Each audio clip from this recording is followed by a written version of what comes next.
you are the one who decides where those funds move next and no one else. Hey guys, how's it going today? Howdy. Good. We got you good, Seth. How you doing, buddy? Nice. Doing pretty well, guys. Excited for this. Thanks for the invite. Hey, no, we really appreciate you coming and hanging out, pal. Of course. I love Q&As. It's always a favorite kind of setting for me. So looking forward to it. Yeah, thanks for coming. And while we're just I was gonna say, while we're just hanging out, the SATS market is crazy. It is awesome here. I'm just currently stepped outside for the spaces. I've got Ben and Nico currently on stage doing a little bit of a panel discussion with some of the vendors, and there are tons of people here from different walks of life. We got some artists, we got Alberta Hodl and the Bold Bitcoin crew are hanging out selling beef jerky. It's awesome, and it's been tons of great conversations. And actually, what's been incredibly encouraging is the amount of people who have never touched Bitcoin. They're completely new and have come to just ask questions and explore. There's been way more pre-coiners here than I would have ever expected. Oh, that's great to hear. It has been just a blast. So Seth, what is new in your world? Anything exciting, or letting people filter anything that's got your attention? Man, it's a good question. I think the biggest things lately that have gotten me excited are silent payments, like I've been constantly talking about on X here. Chatting with people over the Oslo Freedom Forum as well was a big hit for the past few weeks. Were you there? I was, yeah. This is the first year I got to attend. That's fantastic. I always hear there's very emotional stories of that sort of thing too. It's really inspiring. Oh yeah, no kidding. It's such a great blend of people who actually need the tools and people who are building them. There were so many Bitcoiners there this year. So it's really cool to get to go. My company Foundation sponsored and gave away 50 hardware wallets to attendees, not the Bitcoiner attendees, but the freedom fighter kind of attendees. So it was a really, really unique opportunity to get to know a lot of their stories and just really see what it's like on the ground fighting with this stuff, and not just kind of in our little Twitter bubble. It's nice to get out of this sometimes. Right. It's nice to see the people who really need the anti-censorship and the privacy side of things, not just the number go up side of things. Yep, absolutely. Yeah, a whole crowd like that isn't like solely focused on Bitcoin, but maybe something adjacent in that human rights aspect or something. That's awesome. Yeah, absolutely. I'd love to hear a little bit more about the SATS market that you're talking about. I don't know much about this, so I'd love to learn more. I don't know if that's part of your kind of planned programming for today, but I want to learn a little bit more. Nothing really planned. It is it's Ben's little dream that came to fruition, that essentially he's setting up a circular economy here in Calgary, Alberta. And I think it really came out of him hanging out at the YYC meetups, that essentially he wanted somebody for everything. He wanted to have a beef guy he could go and buy using Bitcoin. He wanted to make sure he knew a plumber and everybody on hand. And so kind of out of self-interest and for love and growing the community, he just started getting a space and bringing everyone together where they can, exchange goods and services and get to know each other and know what's out there nearby in the local market, so people can get some stuff done for Bitcoin. Man, I love it. Circular economy has always been a passion of mine, so I love people really taking a big effort towards that. That's pretty badass. I hope that's something that spreads to a lot more cities in Canada and in the US. Yeah, it's a whole nother level, really. I feel like once you start using Bitcoin to actually buy things, you get a much deeper appreciation for the tech, but really for the community, like understanding people who are willing to accept Bitcoin as payment and actually eager to accept it over fiat and over other things because they have such deep love for Bitcoin. They want the best money. Being able to reward people with the best money for their work is just really amazing. There's nothing quite like it. Oh, 100%. I spent like an hour this morning talking to a local farmer who had never used Bitcoin before, but they already had their kind of circular economy set up, and someone just suggested he come and check it out so they can learn how to use it for the beef and milk and everything that they're selling amongst themselves. Nice. Yeah, it's also always a good chance to get to see kind of the pain points that I feel like we can gloss over as everyday Bitcoiners when we're onboarding someone who's not quite as familiar with the terminology or just the expectations of how things are going to work. It's a great chance to learn how we need to continue improving tools as well. So it's just a really special place. I'm glad y'all are helping out with that effort. Yeah, I completely agree, because even things that you kind of take for granted, like I was helping one gentleman earlier because his lightning payment wasn't going through, and you forget that sometimes we still have these little difficulties, and it's nice to have a community you can turn to ask for help. So Seth, I wanted to ask you, because I saw a post you had earlier talking about custodians, and I was curious if, when you're talking about the risks of custodial Bitcoin, if you're including things like liquid in that risk as well too. Yeah, it's a good question. It's a much more divisive topic than I expected in Bitcoin, especially I feel like over the last 6 or 8 months. There's been a lot of interesting conversations on all sides of the kind of custodian debate. And it gets a little tricky when you're talking about things like liquid. I mean, I feel like maybe I'm a little bit more of a hardliner when it comes to self-custody, but I consider anything that I can't alone choose to move funds, actual Bitcoin. I consider anything that doesn't allow me to do that to be custodial. So that could be liquid, which is a federation. You're essentially trusting a federation of signers with your Bitcoin. You're getting liquid Bitcoin as an IOU for that Bitcoin. And you do theoretically require them allowing you to swap back to Bitcoin. There are ways you can get around that. I think there are atomic swaps that exist between LBTC and regular Bitcoin. But in essence, they are a custodian. It's maybe a more centralized custodian. It's a little hard to get the terminology right when you're talking about something like that, but I would consider it a custodian. I mean, I really view it as anything that limits the use that I have of my money, or anyone that could confiscate my money, whether on purpose by just stealing it, on accident by accidentally deleting their server or losing their keys, or by state order from a subpoena or something, some kind of confiscation order. I consider anything that opens up that attack vector to be custodial. So I would consider lightning that. And I think a lot of people don't really grasp that. One area that I thought was really interesting that people thought I would consider a custodian was collaborative custody. So things like Casa or Unchained. But I don't consider those custodians because they don't have the ability to prevent you from doing what you want with your money. They do have visibility into what you do because they hold one of the keys in the multi-sig. They'll know everything that happens with your money, but they can't actually prevent you from moving your funds, obviously assuming that you have your own keys in that collaborative custody, because you always have, or you're supposed to have, enough of the multi-sig quorum to be able to move funds without needing the collaborative custodian. Yeah, and I think that a lot of this is like a spectrum too, of like how you were saying with liquid could be a more decentralized, less risky form of custody than something like putting your Bitcoin on Coinbase. But I'm curious, like, if there's a line that there, like, where's your kind of line in the sand with that? And as far as people that aren't familiar with the trade-offs that you're making when you use each and every one of these different quote unquote custodians, how we can help educate people into understanding what they're getting into when they choose, say, like a liquid or a Cash App or whatever you could think of. Yeah, for sure. I mean, the core of it comes down to what I think is the value of Bitcoin. And for some people, maybe they view the value of Bitcoin being purely the fiat value of Bitcoin. I would hope that's not most Bitcoiners' reason once they've actually started to grok what Bitcoin is. But for some people, that is it. And if that is your sole view of value of Bitcoin, then you're probably not going to care about custodians. You're probably going to be fine with a Bitcoin ETF, and you maybe don't grasp what the implications are of that.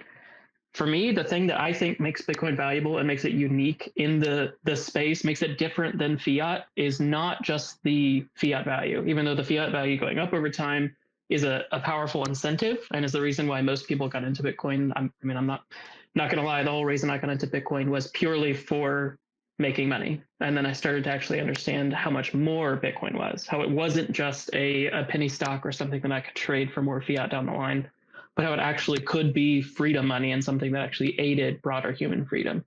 So when I view at it, the big things I think are most valuable and that we need to focus on and build towards are the ability to take actual custody of your Bitcoin.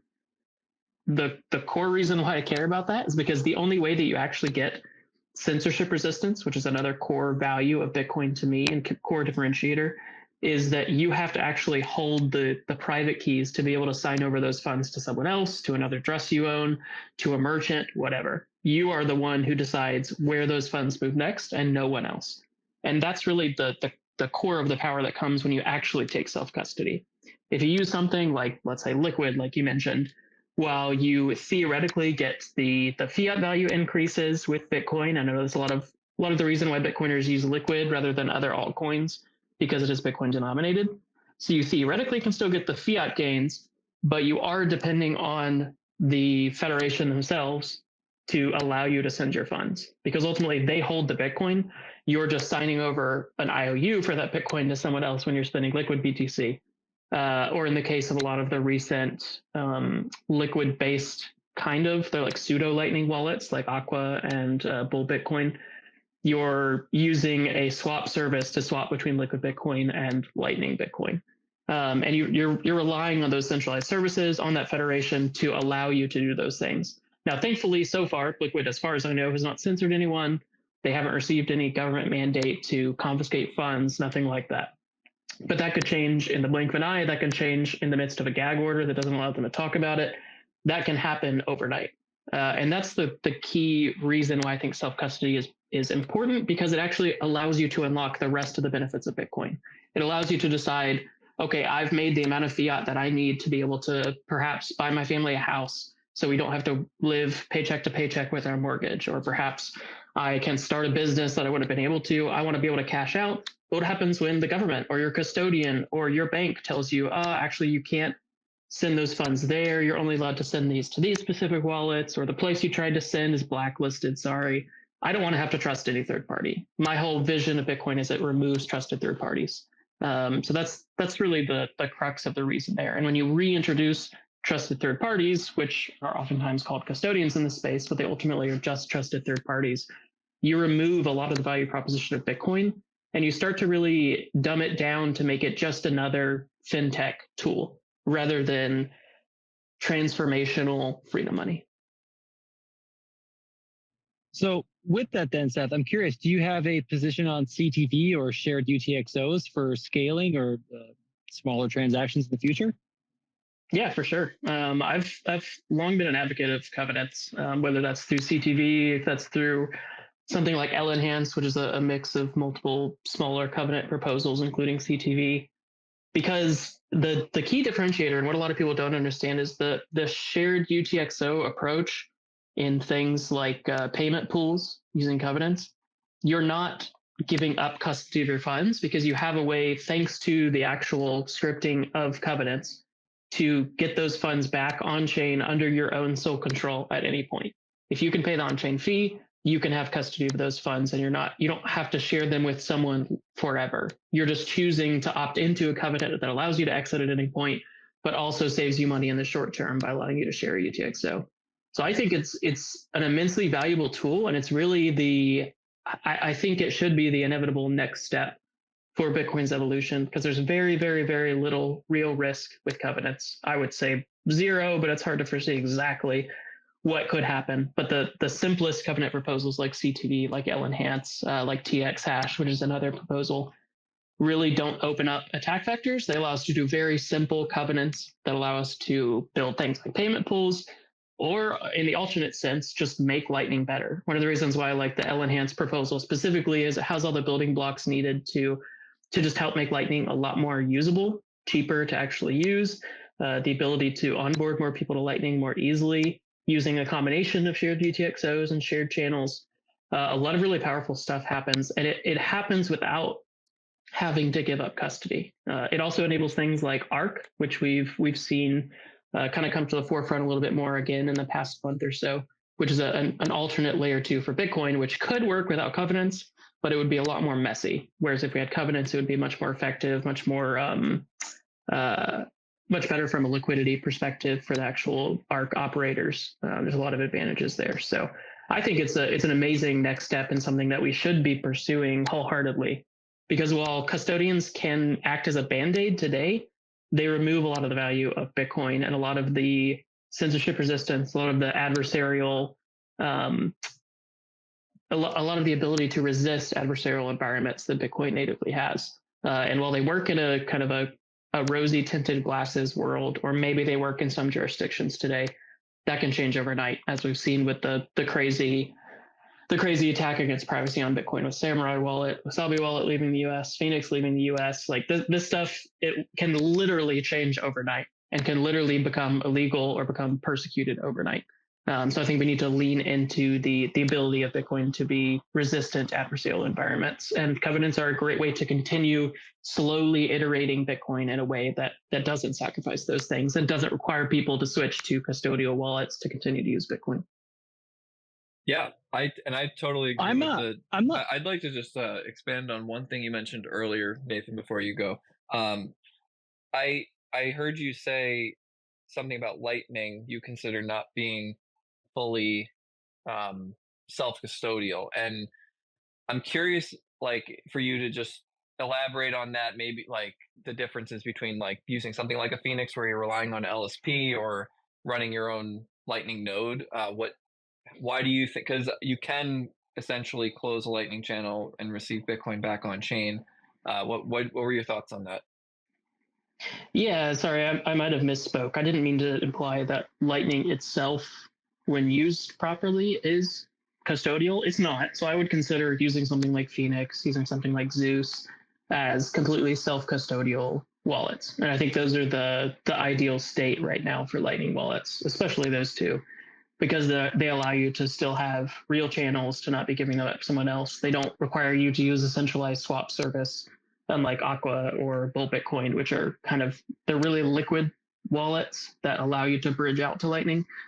So I definitely don't consider Lightning in its kind of purest sense to be custodial in any way. LSPs are a little bit of a weird spot because they can kind of seem custodial at a glance, but when you look more into how they work, the functionality really is purely self-custodial, especially after there's any confirmation of the channel on chain. Because like you said, you can always unilaterally exit that channel back to on chain, which is really the beauty of Lightning. It's also the pain point of Lightning, because then it can still be very expensive because you need to be able to exit on chain regardless of what fees are. But I definitely do consider Lightning self-custodial. I didn't mean to imply that Lightning generally is custodial, but there are some approaches that are becoming more popular recently because of the difficulties of self-custodial Lightning that are custodial, like that I would consider custodial, I should say, like Aqua or Bull Bitcoin, which are really liquid Bitcoin wallets that let you bridge out through a centralized swap service to the Lightning network.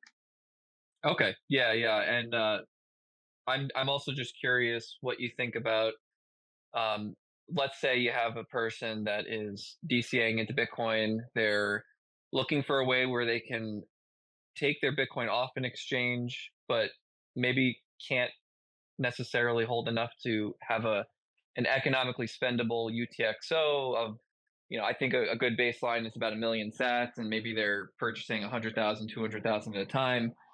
They want something like a Liquid, but and my personal rule of thumb with using something like a Liquid or any custodial Lightning is I can use it, maybe have a couple 100,000 sats on there, and then once I have enough on there, send it to an on-chain address, generate my own UTXO about 1 million sats or more, and then I can send that to cold storage or keep it in its own UTXO, whatever that solution might be. But having those options right now, I think, is a good idea. I'm curious what you think about it in a situation like that, or if it's just if you think it might just be like something we need to completely solve and like get past as like relying on any custodians whatsoever. Yeah, I mean, I think to maybe reverse it back to you with a question, do you think there's an advantage to withdrawing from centralized custodial exchange to centralized custodial wallet, and then eventually withdrawing to self-custody on-chain or in a Lightning wallet? Or does it just make sense to wait longer in the centralized custodial exchange until you have what you view as a reasonable amount to withdraw, and withdraw straight to on-chain? Yeah, that's a very valid question. I think it depends on the person and their comfortable how comfortable they are with the custodian they're keeping it on. Personally, I honestly rather trust Liquid Bitcoin before I'd trust an exchange, and that's more so because I think there are more risks associated with the exchange. You're relying on servers to be running, your account to not be hacked on the exchange. You're relying on the exchange to not be maybe contacted by a government authority and have your account frozen at that moment. So I think there are some reasons to do it, but I definitely see where you're going with that. Yeah, I think the tricky part is all of those same risks can still apply to Liquid. The big advantage to Liquid over centralized exchange is that in theory there are separate financially motivated entities that hold keys, and they would all have to work together to confiscate funds or follow a government order. I mean, they are publicly listed, so I don't think that they would decline to follow a subpoena or something from government to freeze funds.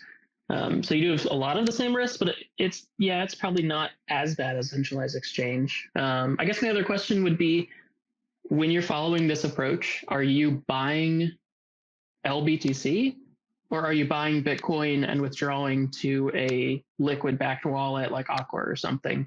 Because oftentimes you're going to be paying a lot in fees over the long term for all of those swaps from Bitcoin to Liquid in those wallets. But so I'd be curious how it would match up as opposed to doing something like a Phoenix or a Zeus and withdrawing to it over Lightning. If the way you're acquiring Bitcoin allows you to withdraw to Lightning, which I know a lot don't. I can't speak for Edward, but for me, I do purchase direct LBC from Bull Bitcoin. And then, of course, they're one of the federation involved as well, too. So they're the one I'm buying LBTC from or BTC from. So in some sense, I'm already trusting them with my wire transfer, e-transfer of funds. But I do think it is important to address that there is that additional trust layer whenever you're working with something like a custodial Lightning or Liquid to begin with. Yeah. And for me personally, I don't use Liquid necessarily. I see it as a viable solution for a situation like that. But an exchange like Strike or Cash App in the States, you have the ability to send out via a Lightning transaction, and I would use something like that where I could send certain amount of sats through Lightning. But that's assuming that I have the privilege of having a Lightning channel open with inbound liquidity, and there's other things that go into that, but that would be my personal way of doing it. But yeah, everyone's going to have a different solution for it. And yeah, if you're withdrawing Bitcoin just to have it swapped into Liquid to get onto your Liquid wallet, you're not necessarily saving on fees unless the exchange is covering on those fees. So there's a lot to be considered with it, but that's kind of where I'm sitting with it. Yeah, I definitely understand that. I think it's tricky when you're buying from those centralized exchanges because most of them outside of Strike, like you mentioned, and maybe a couple others, don't let you use Lightning, so you don't really have a lot of options to withdraw small amounts directly. I think thankfully there are really good peer-to-peer non-KYC options specifically for Lightning. RoboSats being the key one of those. That's what I'd highly recommend people check out for buying Bitcoin in smaller amounts and being able to buy it directly to self-custody using something like a Zeus or a Phoenix, where yes, you'll pay some fees to get the inbound liquidity, but you can also do things like purchase a bunch of inbound liquidity upfront, pay a one-time fee, and then you'll be able to receive for essentially 0 sat fees each of those times that you actually buy funds. Like that can be a really good alternative and can oftentimes be cheaper than using a centralized exchange and having to withdraw it even in lump sums, because I know that the exchange withdrawal fees can be pretty nuts. But yeah, it's definitely an interesting dilemma, and I think that's the hard part is if Bitcoin fees do go crazy, it becomes a lot more difficult to custody on chain, and because on chain fees are a core part of how Lightning works, it can be hard there as well. But thankfully, very high fee environments have been very rare in Bitcoin's history so far, and we're in a pretty calm fee environment right now. Yeah, absolutely. I just want to remind everyone in the audience that if you have any questions, you can raise your hand, come up to speak, ask any one of us, anything Bitcoin related. But Nathan, did you have a question? I know I interrupted you earlier. No, I'm all good here. I just wanted to remind everybody as well that please do come up, chat with us, bring us your questions. But Seth, I was hoping you could actually unpack ARC a little bit more for me, because that's actually not a layer 2 that I'm all too familiar with, and I'm very curious. If you can kind of give me a little bit more of a breakdown or the expectations of the idea behind ARC. Ooh, that's a good one and a harder one to unpack. I'm kind of just starting to learn about it myself. So the explain like on 5 that I'll give could definitely have some inaccuracies because it is something that I'm new to as well and haven't spent a lot of time in on. But the core of it that makes sense for me is that it's essentially a way to move funds off chain in a trustless manner without giving up custody, but not requiring payment channels. So that only works if you're paying someone else who's also using Arc, just like obviously Lightning only works with someone else who's also on the Lightning network. But with Arc, you would also have service providers that allow you to send funds within Arc to the Lightning service provider to have paid as just a regular Lightning invoice. So just like Lightning Network, just like many of the other potential L2s or the things that are being proposed for people to use, not L2s, like eCash, Fedimints, Cashew, that sort of thing. It's going to be bridged to the Lightning Network, but ultimately allows you to custody the funds yourself in a much cheaper way and pay people directly within the network without having to worry about the liquidity restraints of the Lightning Network.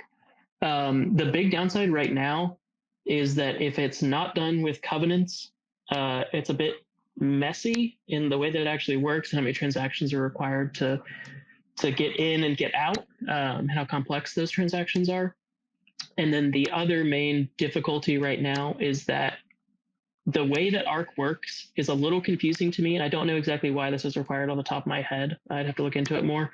But you essentially have to rotate funds every set number of days, something like 90 days. You would have to send funds back to yourself in order to retain custody of them, or the Arc service provider could claim those funds. Now, there's obviously the disadvantage of if you're offline, if your phone's offline, and for some reason there's no maybe background process on the Arc app that you use that would automatically cycle those funds, which I would certainly foresee being the norm, then you could lose those funds. The service providers could confiscate them, but they would have financial incentive not to do that because you could then just make it very clear on chain that they confiscated those funds. You could show that had happened and they would lose social reputation, obviously. But the only minor advantage that comes with that is that actually if someone is taking custody of their Bitcoin, they're using Arc as their main store of funds, and they lose their keys, they could actually just request that the service provider give them their funds back. Now, obviously, that's like, it's just like going to an exchange and saying, I lost my password.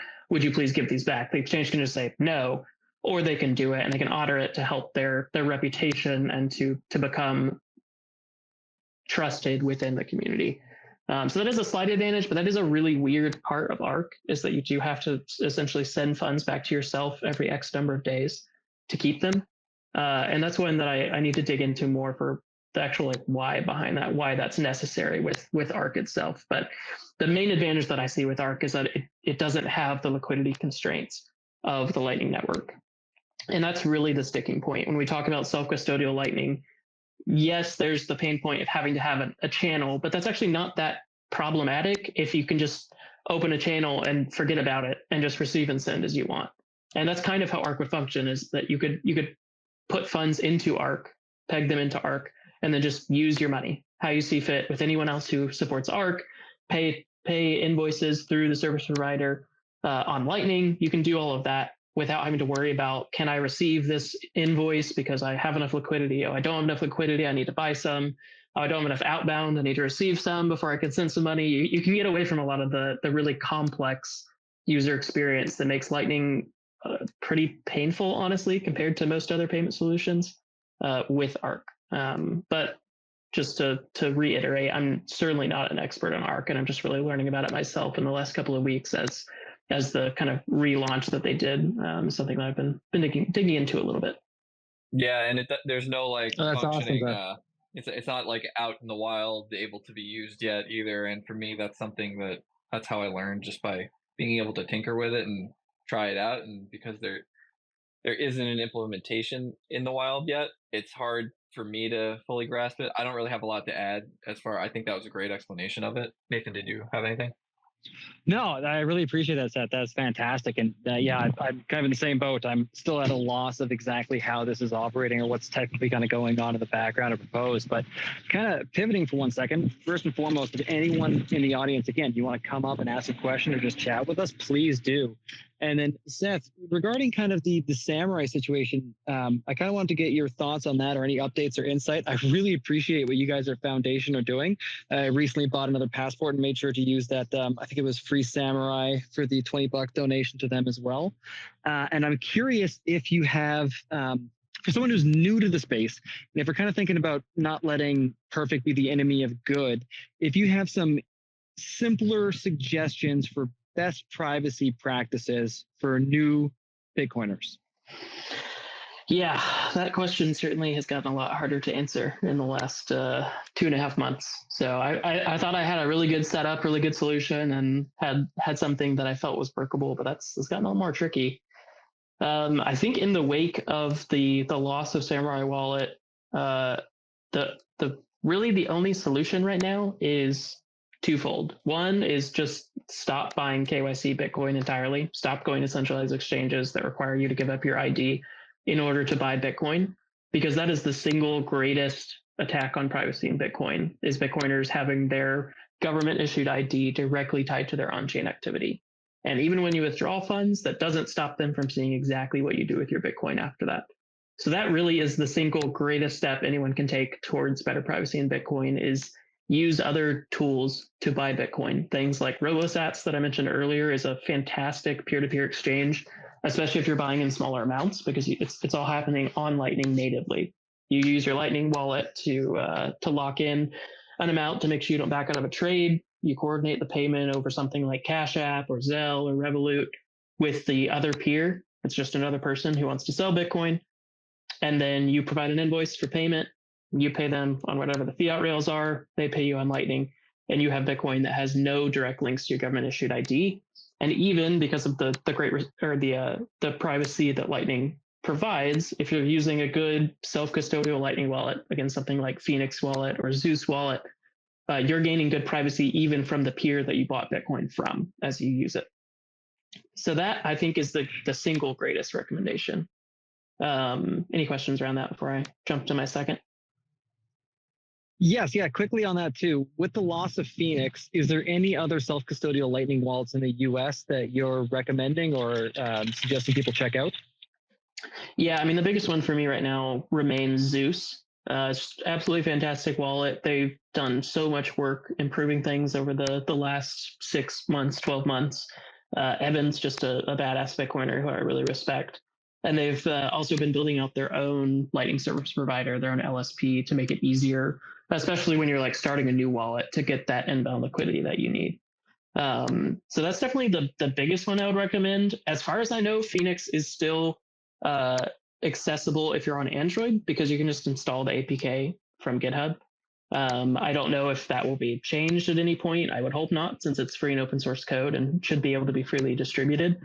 So it is theoretically still usable, but obviously that could change. They could put in an IP ban or something if they feel like they need to, that would prevent US users. But yeah, Zeus Wallet, I think, is my go-to for self-custodial Lightning at this point.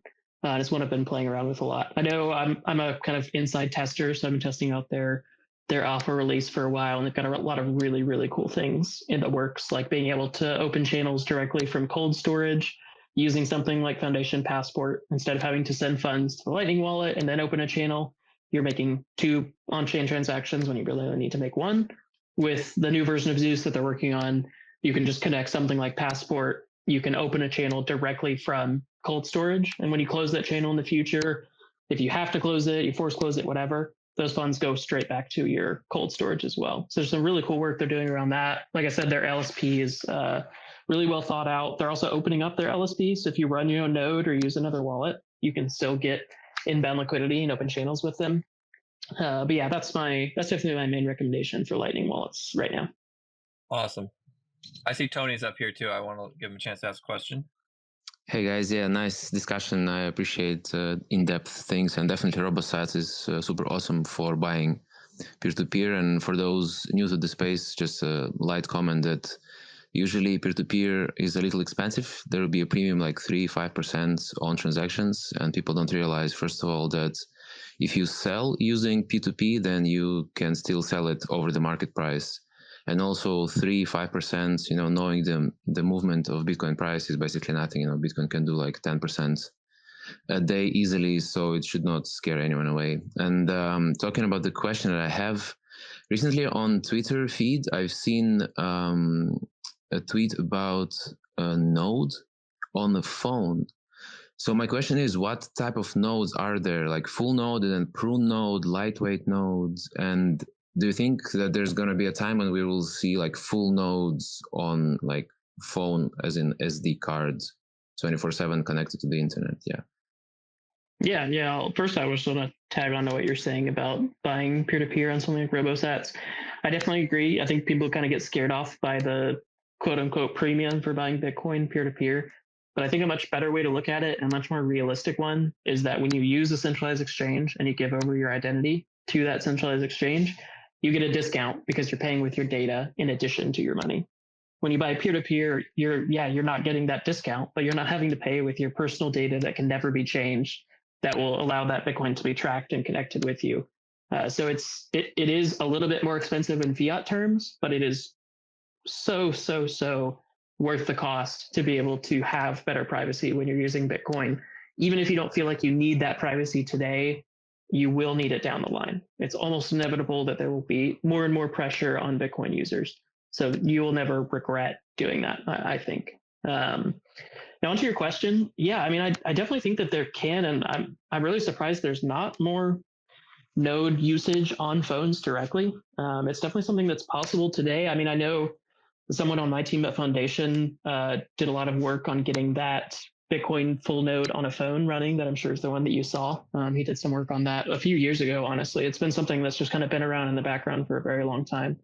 But it's very possible. I mean, the beautiful thing with Bitcoin nodes is you don't have to run a full node where you're storing every transaction in perpetuity to be able to use something like a Lightning wallet. It does make it a little bit easier theoretically to run a Lightning wallet using a full node, but you can run a prune node. And if we're talking smartphones today, we're talking like you could keep, let's say you keep 10 gigs of the last blocks of Bitcoin. 10 gigs is nothing. I mean, like the smallest phones most people are buying these days are 128 gigs. It's becoming much more common for people to have 256 gigs or even more. So there's plenty of space to be able to run a Bitcoin phone node, full node, or a pruned node. And it's not that resource intensive either. So I definitely think it will become more normal. The other kind of exciting development there that would probably be more practical just from the initial block download perspective is something called UTreeXO, which I've been playing around with a little bit and I'm running a node for as well, which is basically just a way to have an instant blockchain sync in a sense. So essentially you can trustlessly get the current UTXO set using UTXO in just a tiny amount of data and make sure that you're up to the current state of Bitcoin. And then you can slowly backfill transactions as you need or backfill blocks as you need from there. And that's something that I think would be a perfect fit for mobile phones, where you could have your Lightning node to handle your Lightning channels. You could have a UTXO node that would have essentially an instant initial block download and would require less storage space, and have those both running on your phone. So you're not reliant on perfect network connectivity back to your house. You don't have to use Tor to be able to connect back into your node, but you can have that running locally. It's funny, but it's honestly something I've done for a very long time with Monero nodes. So for those of you who don't know, I've long been a big fan of Monero as a privacy preserving cryptocurrency, but there's been a project in the Monero community to run a Monero prune node on phones. And it works really well. It's kind of fantastic how it can be done. That one doesn't have like a good UX around it or anything. It just runs in a terminal app on your phone. But it's definitely something that's possible, and I hope to see it done well. We've kind of talked about it at Foundation of if we were to build a phone, we would love to build it in with a full node as a core functionality of what we would do there, because we see a lot of value there in not having to trust a third party, but also not having to run extra hardware at home to be able to use the Bitcoin network without having to have some other remote node in use. Yeah, awesome. That was awesome. Thank you, Seth. Go ahead, Tony. Yeah, I just wanted to clarify a little bit about the UTXO, because I was listening to some podcast, I think by Seth and Rivera some time ago, but you're instantly syncing to a node. So is there a trust to the node that you're syncing, and then you're verifying the full UTXO set yourself? But initial sync, you will have to kind of cryptographically trust that the node that you're connected with is the honest node. Can you Can you explain a little bit more in detail how this initial sync works? Yeah, I believe the trust model is what we would call one of n, which is basically you would connect to multiple UTXO nodes. And if any one of them was honest, you could know that you had the current chain state, and you would know that any that are lying about it because they're essentially using cryptography to make the UTXO set drastically smaller and cryptographically provable.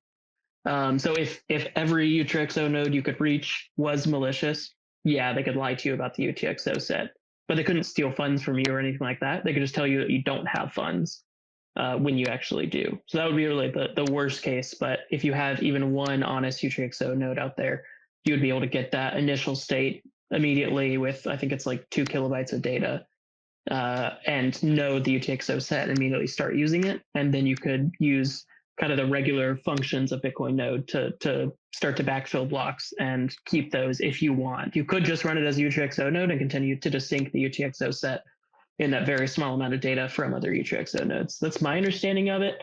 It's also something I'm relatively new to, so I might be misspeaking, but I think that that's a good basic understanding of how the trust model works there. Thank you so much. Awesome. Incredible. Yeah, that's makes me so bullish on technology, and yeah, syncing your node on the phone is incredible. Yeah, awesome. Thank you. Of course. Yeah, great question. Yeah, thanks. That was a good question. I was kind of curious. I have a question for you. What are your thoughts on eCash solutions like what Cali's doing with Cashew or maybe a Fediment style? I know you have posted some controversial takes about it. I'm curious, if you could elaborate on that. I do think eCash is an interesting technology, and it kind of falls into my definition of a custodian, obviously, because you're trading similar to Liquid, where you're trading your Bitcoin for a one-to-one paper version of it, like a fake version of Bitcoin that's pegged to the price, but is their minted token. And I think that it is useful in small amounts, like I was saying previously with something like Lightning. And in my use case, I find it works really well with something like Nostr, where you can use like a Nostr Wallet Connect with a Cashew mint, and you can zap right from there. There's no worry about liquidity because you're using a custodian. But yeah, I'm kind of rambling on that. You could go ahead and address that. Yeah, I think it's a very topical question because it is a big discussion point these days. It seems like there's a lot of funding going to eCash solutions and a lot of kind of narrative focus around it. I definitely am one of the few eCash contrarians, it feels like. And the main reason comes back to what we were talking about earlier, is that really I view self-custody as a line in the sand that we cannot cross. And that if we cross that line in the sand, we lose the core of what makes Bitcoin valuable, of what gives Bitcoin a product market fit with people, because then it just becomes another form of fintech. You don't hold it. You don't have the censorship resistance. You don't have any of those guarantees about Bitcoin. Maybe you get the fiat number go up gains. Maybe you don't because your custodian rugs you or tells you can't send it when you want to send it. But it comes down to that. Now, the key difference with eCash, and I think why it's so popular today, is because it is a slight iteration on custodians to make them a little bit better. So it obviously doesn't shift the custodianship. When you use a Cashew mint, a single person is in full control of your Bitcoin and every other mint user's Bitcoin. When you use a Fediment, a group of people, or maybe just one entity pretending to be a group of people, holds custody over your funds and every other user of the Fediment, and they can do whatever they want with them. They can steal them. They can refuse to allow people to send eCash tokens if they want. They could refuse to allow people to swap eCash tokens for Bitcoin and get out of the mint. They could silently inflate the supply of eCash and essentially very slowly rug pull users without them noticing unless they try to go back to Bitcoin. There's a lot of ways they could hurt users, but there's also just the simple ways. And one of the ways that we saw recently with some Fedimints that Mutiny Wallet was using is that they can also just have technical problems, and it can mean that your funds are gone. A couple of the Guardians and the 2 mints that Mutiny Wallet used, they used a domain from a provider that just decided to suspend their domain. I don't know the background there, that nothing else has been publicly shared. But essentially, because 2 domain names got suspended, 2 mints became unusable, and I saw many, many reports of people who couldn't get their funds out. In theory, the mints were still usable because they should have had still 3 out of 4 signers live. But everyone I talked to who had funds in that mint afterwards on Twitter couldn't get their funds out. And that wasn't, as far as we can tell, a malicious rug pull. It's just something that's a possible issue because you're trusting a third party. You're hoping that their systems administration, that their DNS setup, that their servers, that their cybersecurity is all good enough to secure your funds. And you're doing that with people who you oftentimes don't know personally. Today, I know there's this dream of like community custody, but today that's how it works. The one key improvement with eCash is that the eCash itself is something that you can custody, not the Bitcoin that you deposit, but the eCash itself. So there's some cool things you can do with sending and receiving it offline. You can do more advanced scripting functionality and things like smart contracts with the eCash tokens. And then the other main advantage is that you do gain privacy from the custodian in theory. So when you deposit your Bitcoin, they give you an eCash token that's worth the same amount of Bitcoin. And they don't know what happens with that token afterwards. They just know that you have a valid token and you can do what you want with it after. So it does give you some privacy from the custodian, assuming that there are enough users of that custodian. If you're the only person who's deposited Bitcoin into a mint, obviously you don't have any privacy because they know we only got one deposit. This is the guy using our eCash mint.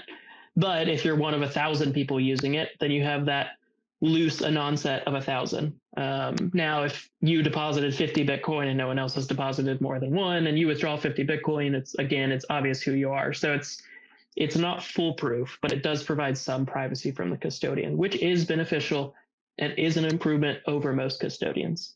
But for me, that sacrifice of self-custody it's not worth it. And the biggest issue that I have with it is not necessarily that it exists or that people like it. It's that a lot of funding, a lot of time, a lot of education time, a lot of dev time is going towards custodial tools, which to me is an immensely painful thing because the most valuable resource that we have as Bitcoiners is time. It's not Bitcoin.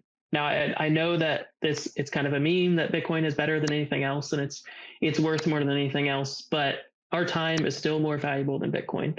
And the time that we spend as a community, as developers, as companies, as open source funding organizations, the time and money that we spend towards custodial tools, I think is immensely harmful because it means that much less time, effort, and money is flowing towards improving Bitcoin self-custody, which is really the core of what makes Bitcoin great.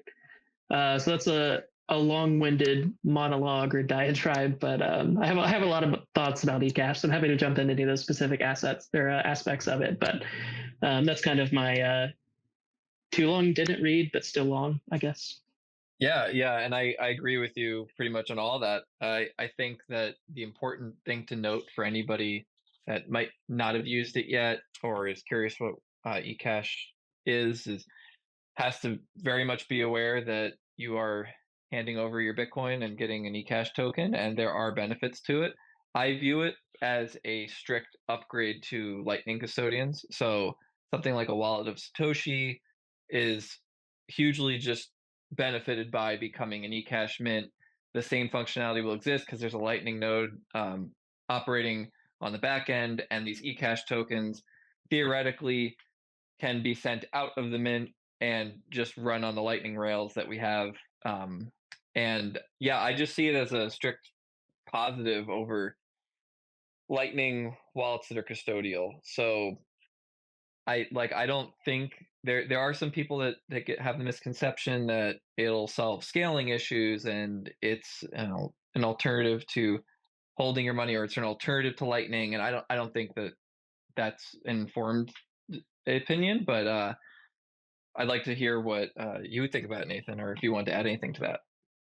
No, on the topic of eCash, I largely just agree with you guys. I am looking at, again, it has the same sort of trust built in that I'm just not that we want to get away from. And I agree with what I think is Seth's underlying position is that we really should be working towards self-sovereign, self-custody for everyone. And while I still utilize some of these services and custodians, we don't want to get comfortable sitting on that. We want to keep building towards the next layers for, I guess, individual self-custody at every layer. Yeah, and I'd like to just add that to what you said, that we want to promote self-custody, obviously. And if you have somewhere over 1 million sats, especially, I would consider taking that out of your eCash. There's really no reason to have more than that when you're talking, in my opinion, 1 million sats is a pretty good chunk of Bitcoin, and we don't know what that could be worth one day. And you want to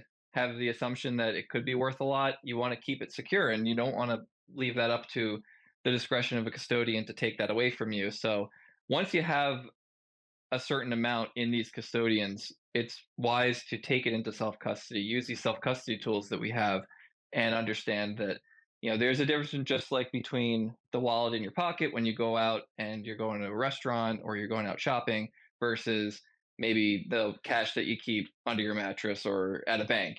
There's clear differences and use cases for both of those. And even just to quickly yes and that point, I don't want things to have to go bad and people to lose a lot of Bitcoin to learn that lesson and to try to move towards on-chain self-custody as soon as they can. Yeah. I think the only other point that I would add is just, I'm okay with the concept of improving custodians, but I wonder how the incentives actually work for that. Because these centralized custodians that we currently have, the Wallet of Satoshi, I'm trying to think who the other big ones are. I think Wallet of Satoshi is probably by far the largest. Maybe Strike you could consider a custodian, even though they're also an exchange.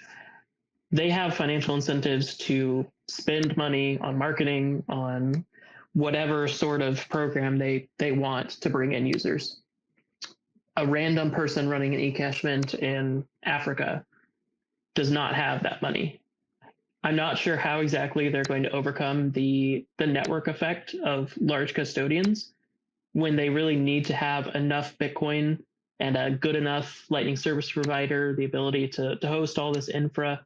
I think it's going to be very hard for eCash mints, whether that's a Fedimint, whether that's Cashew, to outcompete existing custodians. So while in theory they're better custodians, I'm not sure how many people are actually going to use them over the inferior custodians that are out there.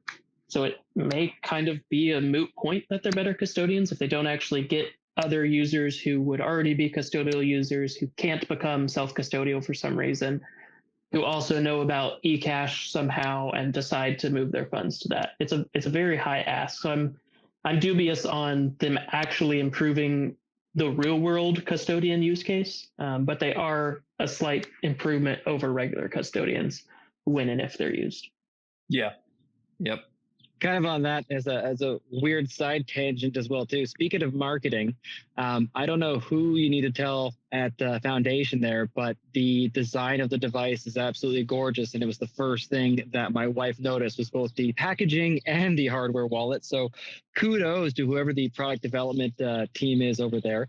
And with the kind of time we have remaining, I want to remind anybody, if anybody does have a question or a comment, please do come up and ask us. We'd love to have you here. And I just wanted to ask you, Seth, if there was anything going on at Foundation or anything on the horizon that you guys are excited about or that's coming up that we should be watching for. Yeah, it's a great question. I'm glad to hear that about Passport. I feel like it really does have a visual design language that's so wildly different from the rest of the tools out there for self-custody. And there is something special about a tool for Bitcoin actually being attractive and like actually being enjoyable to use, which I think is often lost, but that can be one less barrier for people to jump in and make the dive into self-custody. Honestly, the biggest thing that I would just call out that we're working on right now at Foundation is we put a ton of effort into our mobile wallet, Envoy, which is a totally free and open source, free to use app. It's a standalone mobile wallet. You don't have to have Passport. If you do have Passport, obviously you have more functionality because you can use cold storage directly with your hot wallet. But it's a really, really powerful on-chain wallet right now. We're working on Lightning support, but we don't have that yet. But on-chain, I think and obviously I'm biased, I work there, but I think it's the best on-chain wallet in the Bitcoin space, especially when it comes to coin control, which is a key aspect of Bitcoin privacy that people often forget about. Just really the ability to easily tag outputs, tag transactions when you send them, so you know where they went, you know who had visibility into that transaction, if it came from a KYC exchange or non-KYC, being able to kind of separate out your Bitcoin and make sure that you're not revealing more information than you think you are when spending is a really important and overlooked aspect of Bitcoin privacy. And I think we've poured so much effort into making coin control as easy as I think it can possibly be within Envoy. So that would be the main call out for me. And we also have a really, really exciting hardware product that I won't leak more info on, that we're working on and excited to get out sooner rather than later. But I can't share any details on that yet. But yeah, for now, I think the main thing I'd push people towards is Envoy. We love feedback. So if you try it out and you hate something about it or you love something about it, let us know. And we're very active in taking that community feedback and folding it in. But that's probably the main thing I'd focus on right now. All right. Well, I think I'm going to wrap up the space now. If either you two guys want to add anything to the end of that, I'll let you go now. I just want to say, Seth, I really appreciate you coming and sharing your time and your knowledge with us. It is hugely appreciated. And please do come back if you've got things on your mind or new products to talk about. And just reminder to everybody in the audience, if you don't already, make sure to follow Seth and everybody who comes up here and talks. Yeah. Huge thanks. Yeah, likewise. Just thank y'all so much for having me on. I think there's so much value in just an open forum to be able to chat about these Bitcoin things, not limited by 240 characters, not limited by just not being able to hear how the other people feel, to kind of hear their emotion, but be able to actually have a little bit more human-like interaction with Bitcoiners. So I'm grateful for this, really enjoyed it. Happy to come on anytime, honestly. I really appreciate this format. So grateful for the opportunity today and look forward to chatting with you all in the future. Absolutely. Thank you. Yeah, and for everybody listening, we do the space every Monday, Wednesday, and Friday, 3 p.m. Eastern time. But I just wanted to thank you again, Seth, for coming, and make sure you give them a follow. Follow the other guys that came up here to speak. It helps us out getting some topics flowing. And if anyone's interested in checking out Bitcoin Mentor, you can go to bitcoinmentor.io and you can email or book a free video one-on-one session with us to just get an idea of how we might be able to help you and what you can learn from us. But I hope everyone has a great day, and we'll see you guys on Wednesday. Take care. Take care, everyone.